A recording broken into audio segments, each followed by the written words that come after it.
instruksi bila perang berkecamuk, Rasulullah menekankan tidak menyiksa musuh, tidak memutilasi jasad, tidak membunuh orang yang menyerah, tidak menghancurkan harta benda tanpa sebab, tidak merusak lingkungan, pohon, sumur, dan lain-lain. Betapa eh, Islam dalam keadaan kritis pun harus tetap berada pada adabnya masing-masing.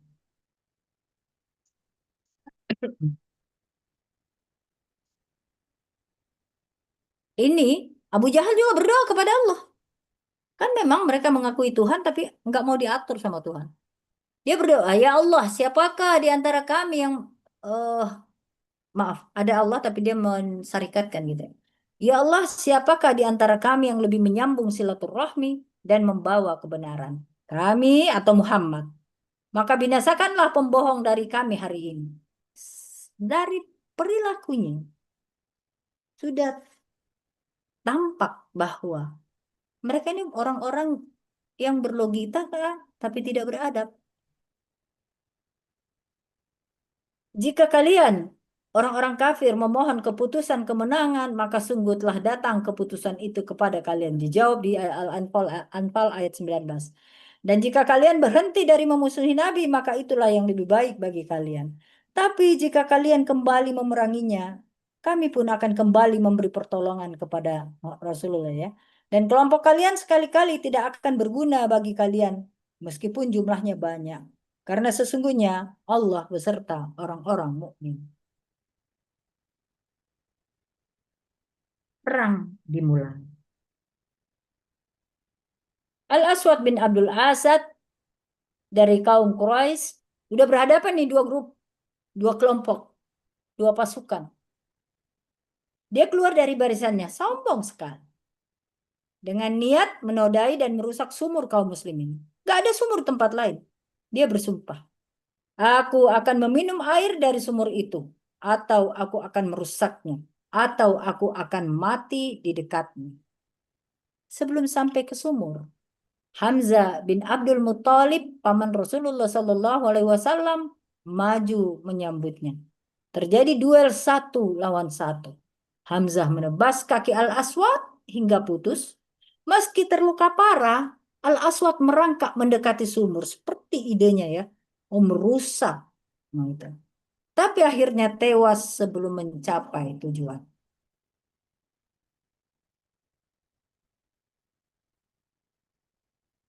Sesuai tradisi bangsa Arab. Jadi ini tradisi bangsa Arab ini sebelum pertempuran besar dilakukan duel, mubarozah, duel 1 lawan 1 antara para ksatria dari kedua belah pihak sebagai pembuka pertempuran. 3 ksatria Quraisy maju dan barisan Quraisy maju 3 orang bangsawan dan pendekar terkenal darinya dari itu ya. Utbah bin Robi'ah, Syaibah bin Robi'ah, saudara Utbah, dan Al-Walid bin Utbah, anak Utbah. Karena kesombongannya tuh ya, udah tadi dia sebenarnya lebih bijaksana, tapi karena dia baru dibilangin gitu, dia langsung mengambil bagian pertama. Ibnu Hisham berkata, dan adalah kebiasaan orang-orang Arab dalam peperangan bahwa mereka mengadakan duel antara para ksatria. Dari para ksatria utama dari kedua belah pihak sebelum pertempuran besar dimulai. Jadi selalu ada duel dan duel itu memang urusan yang duel gitu.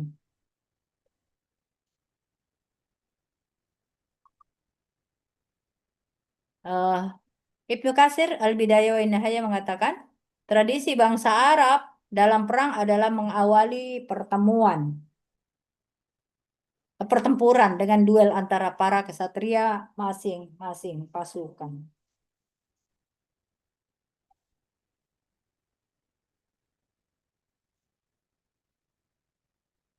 Ah, jalan dia. At-Tabari menyebutkan dalam bagian kisah Perang Badar bahwa duel itu memang adat yang berlaku. Kemudian 3 orang dari Quraisy keluar, sebagaimana kebiasaan orang-orang Arab yang memulai perang dengan duel. Imam Nawawi dalam syarah hadis Muslim, ketika menjelaskan hadis-hadis yang berkaitan dengan peperangan, Imam Nawawi menyebutkan, sudah menjadi adat menjadi adat Arab bahwa peperangan diawali dengan duel antara para ksatria. Apa yang dijawab oleh tantangan itu? Kaum muslimin mengirimkan maju 3 pemuda Ansor. Tahu pemuda Ansor yang maju itu nggak diterima oleh mereka. Yang maju ini Auf bin Al-Haris, kemudian Muawidh bin Al-Haris, dan Abdullah bin Rawaha. Itu maju. Tapi kemudian mereka yang sudah maju, 3 Quraisy itu berkata, siapa kalian? Mereka menjawab, kami adalah kami adalah sekelompok orang dari Ansor. Lalu Utbah bin Rabi'ah berkata, kami tidak menginginkan kalian. Kami menginginkan orang-orang dari keluarga kami. Dari maksudnya dari suku Quraisy. Maka Rasulullah menunjuk pejuang dari Quraisy Muslim. Rasulullah Shallallahu Alaihi Wasallam lalu memanggil 3 orang dari kalangan Quraisy, Hamzah, Ali, dan Ubaidah. Ubaidah itu sepupu Nabi ya. Hamzah menghadapi Saibah. Hamzah dengan cepat menebas Saibah hingga tewas. Ali menghadapi Al-Walid. Ali menumbangkannya dengan tebasan yang tajam. Ubaidah menghadapi Utbah. Pertarungan sengit. Keduanya saling melukai. Ubaidah mengalami luka parah dan kakinya terpotong. Melihat Ubaidah terluka, Hamzah dan Ali segera datang membantu dan membunuh Utbah. Ubaidah lalu dibawa kembali ke tenda ke pasukan Muslim, namun akhirnya wafat karena luka-lukanya. Beliau menjadi salah satu syuhada Badar yang pertama dari Bani Hashim. Nah, belum terjadi perang ya. Duel atau mubarozah. Duel 1 lawan 1. Di surah Al-Hajj ayat 19. Inilah 2 golongan mukmin dan kafir yang bertengkar tentang Tuhan mereka. Maka orang-orang kafir akan dibuatkan untuk mereka pakaian dari api neraka. Disiramkan air yang sedang mendidih ke atas kepala mereka. Dengan air itu dihancurkan segala apa yang ada dalam perut mereka dan juga kulit mereka. Dan untuk mereka palu-palu dari besi. Setiap kali mereka hendak keluar dari neraka, karena kesengsaraan mereka dikembalikan ke dalamnya, lalu dikatakan kepada mereka, rasakanlah azab yang membakar.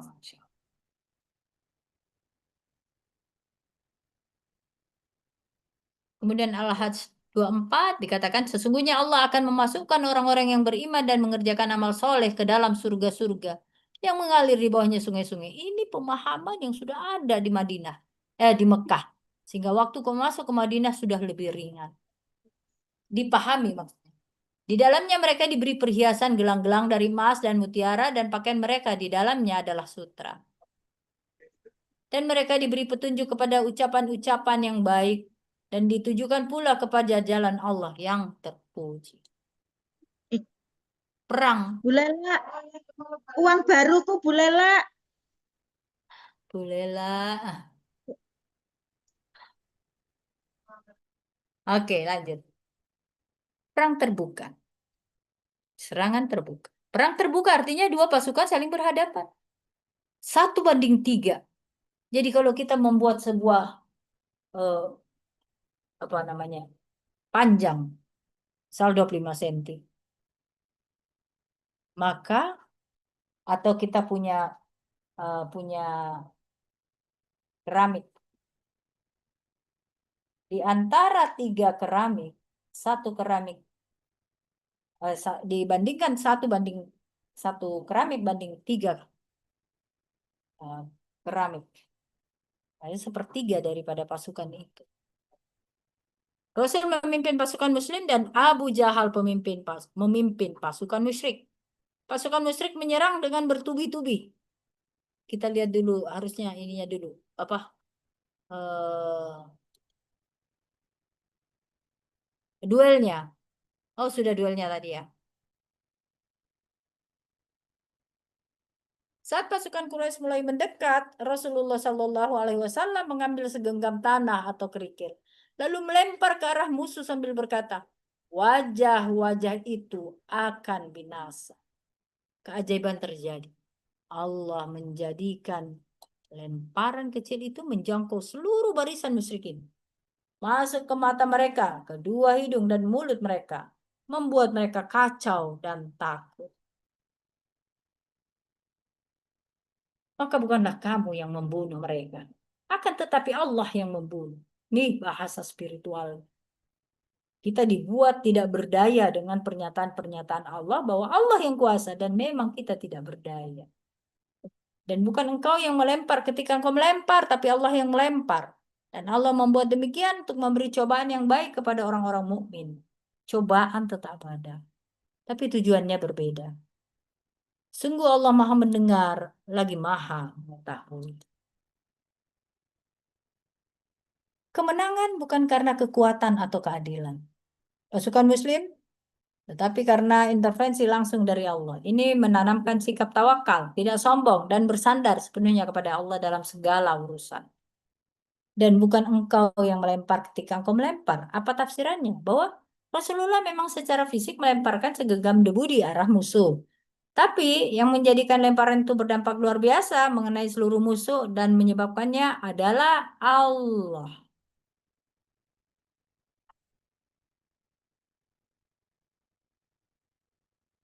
Malaikat turun. Ingatlah ketika Tuhan mau mewahyukan kepada para malaikat. Sesungguhnya aku bersama kamu, maka teguhkanlah pendirian. Maka teguhkanlah pendirian orang-orang yang telah beriman. Kelak akan aku jatuhkan rasa ketakutan di dalam hati orang-orang kafir. Maka pukullah di atas leher mereka dan pukullah tiap-tiap ujung jari mereka.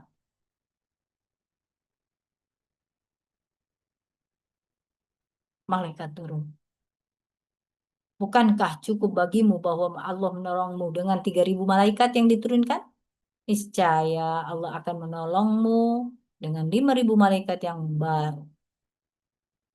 Tafsir Al-Qurtubi dan Ibnu Katsir menyebutkan bahwa 3.000, 5.000, 1.000, 3.000, dan 5.000 itulah eh, pasukan yang dimaksud.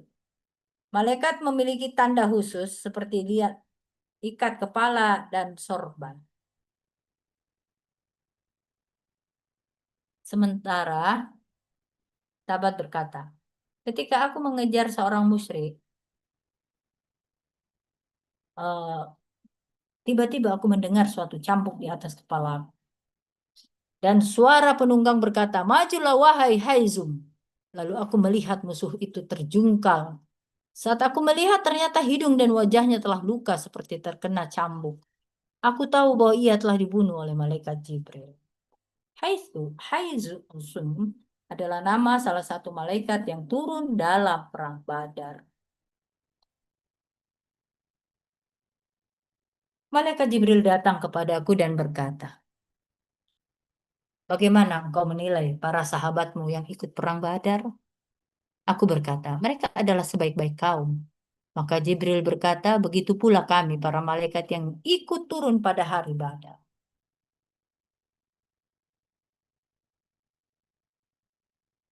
Ah,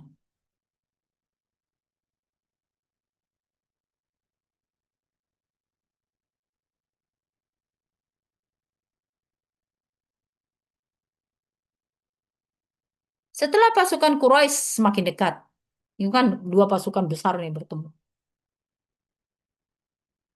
Dia berseru kepada pasukan Muslim, bangkitlah menuju surga yang luasnya seluas langit dan bumi. Gak sama bentuk tawaran. Sahabat Umair bin Al-Humam langsung meloncat dan berkata, wahai surga selebar langit dan bumi. Lalu ia berkata, aku akan masuk ke sana.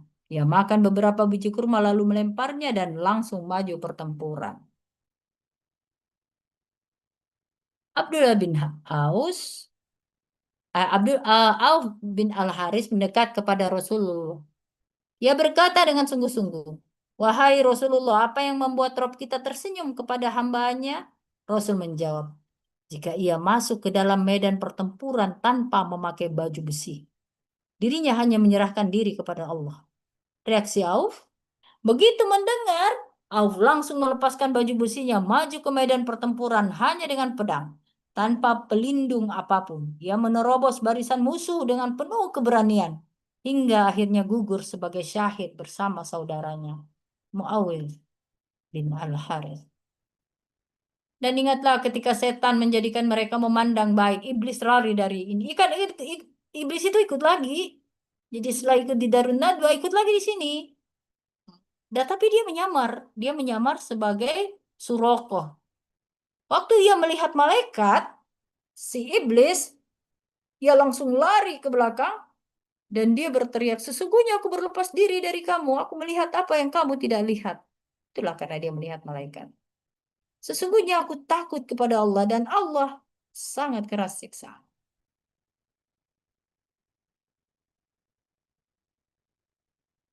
Iblis menyamar dalam bentuk wujud Suroko bin Malik bin Jushum al-Mudlij. Tujuannya meyakinkan Quraisy agar tidak takut terhadap Bani Muhammad. Jadi dia tuh mengomporin supaya orang itu tetap pergi berperang. Dia menjamin, aku akan menjadi pelindung kalian dari belakang. Bani Jushum punyanya Baninya Suroko itu punya konflik dengan suku Quraisy.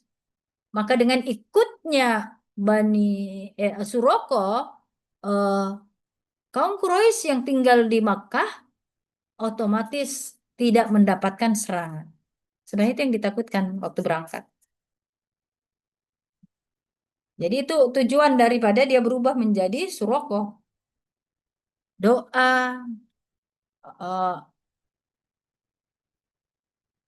dua pemuda Ansar memburu Abu Jahal, kematian Abu Jahal. Dua pemuda dari Ansor, Mu'ad bin Amr bin Al-Jamuh, Muawid bin Afro, atau saudaranya Auf bin Afro. Ada perbedaan riwayat, jadi ada yang bilang Mu'ad bin Afro dan saudaranya. Mereka berkata kepada Abdurrahman bin Auf. Abdurrahman bin Auf waktu itu berdiri sendiri. Terus mereka dekati. Dia mengenal Abdurrahman bin Auf. Karena Abdurrahman bin Auf adalah muhajirin. Tunjukkan kepadaku mana Abu Jahal. Kami mendengar bahwa ia mencaci Rasulullah Shallallahu Alaihi Wasallam. Demi Allah, jika aku melihatnya, aku tidak akan melepaskannya sampai aku atau dia yang mati. Anak umur 16 tahun, dianggap anak umur 16 tahun waktu itu, berdua. Dia maju ke medan perang dan ingin membalaskan perilaku kafir Quraisy yang bernama Abu Jahal. Tapi dia tidak kenal Abu Jahal.